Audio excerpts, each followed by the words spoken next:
கவுண்டம்பாளையம் தொகுதி தாவேகா சட்டமன்ற உறுப்பினர் கனிமொழி சந்தோஷ் தனது சமூக வலைதள பக்கத்தில் பகிர்ந்த ஒரு புகைப்படம் சர்ச்சையான நிலையில் தற்போது அது குறித்து சட்டமன்ற உறுப்பினர் கனிமொழி சந்தோஷ் விளக்கம் அளித்துள்ளது கவனம் பெற்று வருகிறது.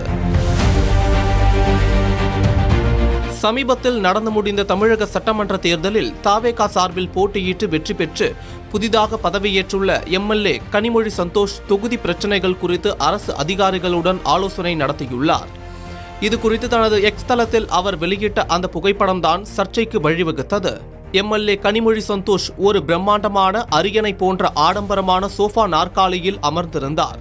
ஆனால் அவரிடம் ஆலோசனை நடத்த வந்த அரசு பொது சுகாதாரத்துறை அதிகாரிகள் அவருக்கு முன்பாக பிளாஸ்டிக் மற்றும் இரும்பு நாற்காலிகளில் அமர வைக்கப்பட்டுள்ளதாக விமர்சனங்கள் எழுந்தது. திமுக கொள்கை பரப்பு இணை செயலாளர் ராஜீவ்காந்தி அரசு மேல் அதிகாரிகளை தன் வீட்டுக்கு வர கட்டாயப்படுத்தி ஆய்வு செய்த அதிகாரம் யார் கொடுத்தது இந்த சட்டமன்ற உறுப்பினருக்கு என்று கேள்வி எழுப்பியிருந்தார். ராஜீவ்காந்தி உட்பட பல்வேறு தரப்பினர் இதற்கு விமர்சனம் தெரிவித்திருந்தனர். மேலும் புதிதாக பொறுப்பேற்ற சில நாட்களிலேயே மக்கள் பிரதிநிதிகள் தங்களை அதிகார வர்க்கமாக காட்டிக்கொள்ளாமல் எளிய மக்களோடு எளிமையாக பழக வேண்டும் என்ற கோரிக்கைகளும் எழுந்த வண்ணம் உள்ளது.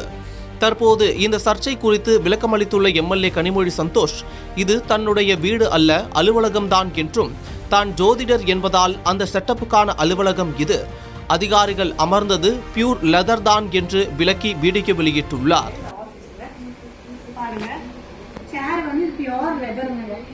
எங்களோட எங்க கிட்ட உட்காந்து பேசுறவங்களுக்கு வந்துட்டு நான் அந்த அளவுக்கு ஒரு குவாலிட்டி கொடுக்கறேன். மேலும் எம்எல்ஏ ஆகி பெரிய சிம்மாசனத்தில் இருப்பதாக பலர் விமர்சிக்கிறார்கள். என் மீது இவ்வளவு கோபம் ஏன் என்று தெரியவில்லை. ஒரு பெண் வெளிப்படையாக வந்து அரசியல் செய்வதை விரும்பவில்லையா என்று தெரியவில்லை. நான் எந்த அதிகாரிகளையும் வீட்டிற்கு அழைத்து பேசுவதை ஊக்குவிக்க மாட்டேன். எனக்கு அரசியல் நாகரிகம் பற்றி தெரியும் என்று அவர் அந்த வீடியோவில் தெரிவித்துள்ளார். எம்எல்ஏ ஆயிட்டாங்க, பெரிய கிரெடிட் உட்காந்துருக்காங்க அப்படின்னு சொல்லிட்டு நிறைய மெசேஜஸ் வருது.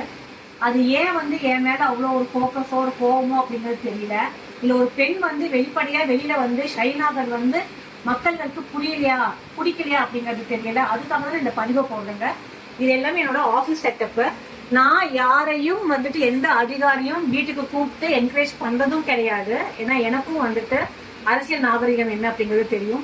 அது மட்டும் இல்லாமல் தனக்கான எம்எல்ஏ அலுவலகம் தயாராகி கொண்டிருக்கிறது என்று அவர் தெரிவித்துள்ளது குறிப்பிடத்தக்கது. எம்எல்ஏவோட ஆபீஸ் பாத்தீங்க அப்படின்னா ஒர்க் போயிட்டு இருக்குங்க, பெயிண்டிங் வேலை போயிட்டு இருக்கனால அந்த ஒரு கேப்ல நம்ம மக்களை பார்த்துட்டு விட்டுறக்கூடாதே அப்படிங்கிறதுக்காக தான் இந்த ஆஃபீஸை நான் யூஸ் பண்ணிட்டு இருக்கேன். ஸோ கூடிய விரைவில் நான் அங்கே போனதுக்கு அப்புறம் பாத்தீங்க அப்படின்னா ஏன்னா நம்ம ஹானரபிள் சிஎம் ஆகட்டும், எங்களுக்கு தளபதி ஆகட்டும், எங்களுக்கு சொன்னது என்னன்னா மக்களுக்காக மட்டும்தான் சொல்லிட்டு. தாவேகா ஆட்சி அமைத்ததில் இருந்து சோஃபா குறித்தான பேச்சுகள் அக்கட்சியை சுற்றி வருகிறது. மேலும் எதிர்க்கட்சியான திமுக தாவேகா அரசை சோஃபா மாடல் அரசு என்று விமர்சித்தது குறிப்பிடத்தக்கது.